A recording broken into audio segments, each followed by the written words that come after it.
Hi, I'm Jo, and today I'm here with Anton from Benedicts Buildings Company. Hi Anton, nice to see you. Hi. Thank you very much for coming. I just wanted to know a little bit more about you and what your company does. Okay.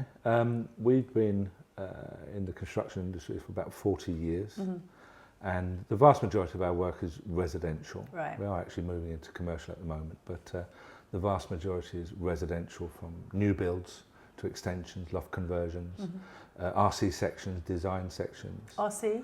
Reinforced concrete, which is basically is the material that's used to be able to achieve all these really flamboyant glazed designs. So it's from normal extensions to specialist extension. Fantastic.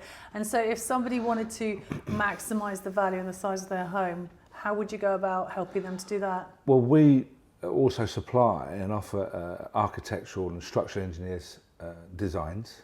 So right from start? Yeah, right from the very start. Right from the very start, even down to the interior design. Okay. To where we can take something that's extremely ugly and turn it into something extremely contemporary and modern, also taking into consideration the period of the actual property itself. So then you would help somebody with the planning, well not obviously with would you help someone with the planning? Yeah, with the plan, the actual design, based on 40 years of experience, backed up with our catalogues and photographs and the history. So it might be an idea for someone to come to you before they think of moving to see what they can do to extend their house. Okay, so if someone wants to renovate and extend, you would offer every single all services? Yeah. And what are they? Well, from groundwork to the painted finish, kitchen designs and installations to literally everything. So you have everybody doing, you have electricians and plumbers? Well, the vast majority of all building firms have the kingpin to the continuity of any contractor, your subcontractors, and ours are basically electricians and plumbers, which is typical. Yeah, the rest of everything else is all in-house.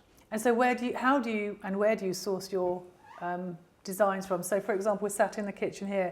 If I wanted a kitchen similar to this, where would you take me to have a look at? Well, we have several outlets along and in conjunction with the normal outlets from the likes of Howdens and Benchmarks and Wren. And then these one-off bespoke kitchen designers, and that basically our catalogue and contacts that we've made over the years. Fantastic. So you sit down with me and design everything around my budget, or tell me what my budget is. Yeah.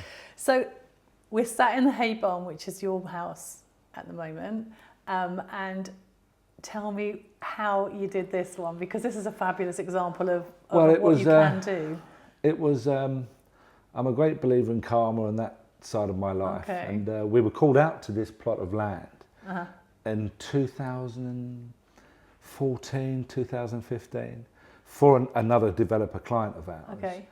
Cut a long story short, she pulled out. But as I walked around this land, it was peak of summer, sheep were walking around, everything, the foliage was out, the trees were out, it was absolutely gorgeous. And there was nothing on it? There was nothing, it was just sheep and this new barn that had been put on here by the farmer. Right. At But the time, a barn the original. for animals? Just a barn. It was just a hay barn, hence the name. Yeah, we kept enough. it. Okay.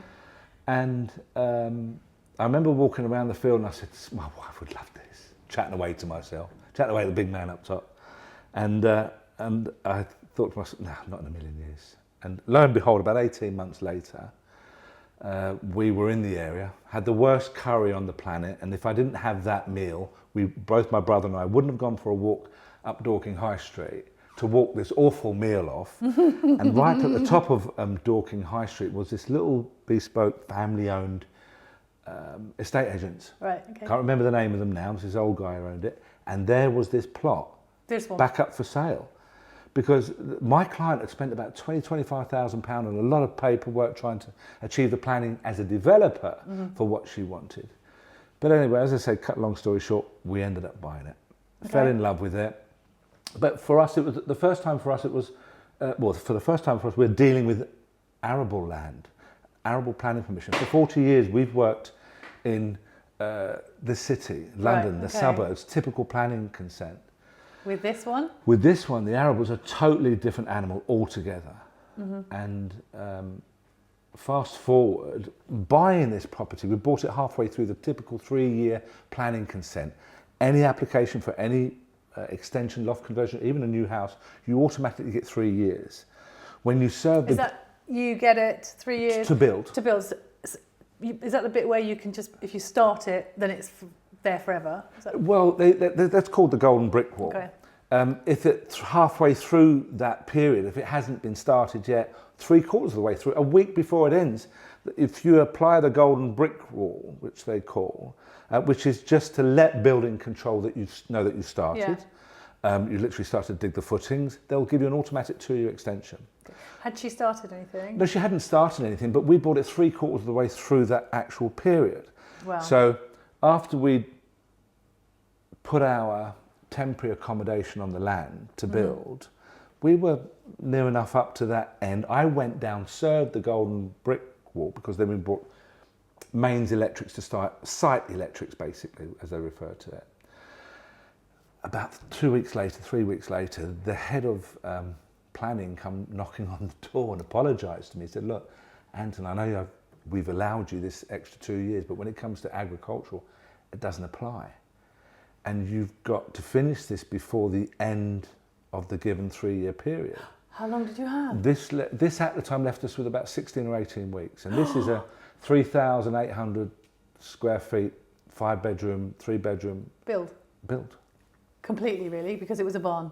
And the more difficult thing is when it comes to a barn and you have planning permission, you have to keep that structure there and build around it. Okay. Now we've got 16 weeks to build this. All right. We suddenly, I mean, we owned everything outright. We had to borrow, as everybody else does, the build cost. And then the Bank of Scotland just put the phone down on us saying, you can't build a house in that time. We're not going to give you the money. No. Yeah, we're not going to give you the money. It came right up to 8 weeks before this deadline, and both my wife and we could write a film about this. All our children were trying to get the money together. Said, "You're not going to lose this. You're not going to lose it." And 8 weeks before the end of our three-year period, we had a bank called Marstaven. Never heard of them. Who? They were Marstaven. Okay. Never heard of them. They're a commercial bank. And my family solicitor said, the only problem is that you have to take this bridging loan in one lump sum. You're talking bridging loan money. Yeah, with bridging loan interest. Absolutely. And I've said, good, transfer it, transfer it. We built this house. We had 8 weeks left, and we built this house in 8 weeks and had 2 days off for Christmas. And how we done it? Yeah. How we done it? We tin topped and wrapped the entire structure. There wasn't a day it wasn't raining. There wasn't a day it wasn't snowing or sleeting. But when we scaffold with all of our jobs, we tin top scaffold them and we wrap them. So heat wrapping all the scaffolds. So basically, you're inside. You can build regardless, and all of our work is where we do that. Summertime, when we know that we're the peak of summer, we can. But this is the UK, so it's not always guaranteed anyway. 100%. So we literally had. I called in all the favours. I mean, this was literally a miracle. Wasn't painted and decorated. It didn't have curtains, but it was able to be signed off by building control as a completed, sellable house. Okay. And it changed how we work from start to finish now. Did it? We now actually don't take on any more than one project at a time. We're always dealing with 3. Yeah. Because there's always the snagging of the last one. We're fundamentally taking care of one problem, and 80% of the way, 75%, 80% of the way through that project, we then plan to start the next one. So you do them all in 8 weeks? No, I wish we could. We done that because we literally were just given the money one lump sum. All right. That was working from 7 in the morning to 11 at night. Right, okay. But it just goes to show when you are in control and you are not, the workload isn't diluted by taking on too much. And you know, I've been guilty of that myself. Right. So what have you done to it then, apart from put the scaffolding up, the tinfoil? Well, it's been a complete rebuild. We've had to be, simply because of the existing structure that didn't have any, let's say, structural integrity to it. So we had to build the structural integrity within that. Yeah. This was all done within the 8-week period. Wow. Then a ring beam footing. Right. What's a ring beam footing? Which is basically, instead of a normal footing that you dig out the ground and pour concrete and build all 4 walls and we had to attach mechanically through engineering detail every single post in the ground and then pour this new ring beam footing. Okay. Then overhaul every bit of steel that's here to turn them into the existing posts that you see everywhere around here, but you can't see them. Yeah. To turn them into viable load-bearing beams. Yeah, I was going to say they hold So it was up. a real task. I mean, we put the underfloor heating, 5 bathrooms, pressurised system in 3 days. Oh my goodness, that's amazing. But you talk about big teams of guys that were willing to, dig us out of the mess that we were in. Fantastic. To achieve something. And this is what pushed us into this mindset of one job at a time. And so now what do you offer, the one job at a time? We literally do that with all of our clients, and everybody's super over the moon. So you do one job at a time, everything. We're dealing with three, always dealing with 3. Right. We've just literally got the whole of this coming year fully booked. And based on the fact that we do that, and based on the fact that people have been here, one client after another, and fallen in love with the place. Yeah, it's lovely. And more fallen in love with the fact that our attention is not going to be all over the place. I mean, I was guilty as any other builder by taking on work all over the place, and it's a difficult thing to maintain quality and to maintain the service. Yeah, fantastic. Provide the service. There's one other question about this house, because this house is, I mean, it's beautiful, but it is special in as much as it's so warm in the winter months, and it's being my own home and being my forever home, which we're now already bored and want to do it again. Yeah, I know. We went overkill. So what did you do to make it so? Well, the U value, which is the building terminology for the insulation value, be it in the floors, walls, and ceiling and glazing, we literally doubled it. All right. So the insulation value, we have the heating on from heating and hot water about 4 in the morning till 6, and the house is like a flask. Unless you open the doors, it won't cool down. Wow. And it's brilliant, super cheap to run. Yeah. And we go over the top, and I actually say this now to my clients, we can go that bit further to ensure you're going to get literally the best you possibly can. And that you need that nowadays. And we do it. Yeah. There's not a client that doesn't say, do it, let's pay that bit more. Absolutely. Anton, you've been amazing. Thank you so much for telling us all about what you do. And if anybody wants to contact you, your details will be following. Yeah. Great. Thank you. Thank you.